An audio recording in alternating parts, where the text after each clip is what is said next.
अस्सलाम वालेकुम गाइस, ये 5 बहुत खूबसूरत अहादीस हैं, प्लीज़ ज़रूर सुन के जाना।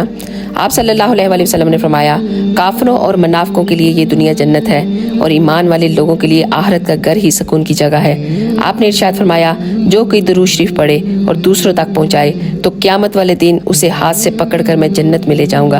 आपने फरमाया, जो शख्स हलाल कमाई से एक खजूर के बराबर भी सदका देता है, अल्लाह ताला हलाल और पकीज़ा चीज़ों को ही कबूल करता है, तो अल्लाह ताला उस सदके को अपने दाएं हाथ में लेता है, फिर उसे देने वाले की खातिर बढ़ाता है। जिस तरह तुम में से कोई अपने जानवर के बच्चे को पाल कर बड़ा करता है, हत्ता कि उसी तरह वो खजूर पहाड़ के बराबर हो जाती है।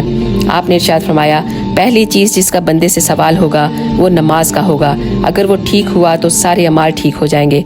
हज़रत अनस फरमाते हैं कि मैं बहुत सी हदीसें बयान करने से ये बात मुझे रोकती है कि आपने फरमाया कि जो शख्स मुझ पर जानबूझकर झूठ बांधे तो वो अपना ठिकाना जहन्नम में बना ले।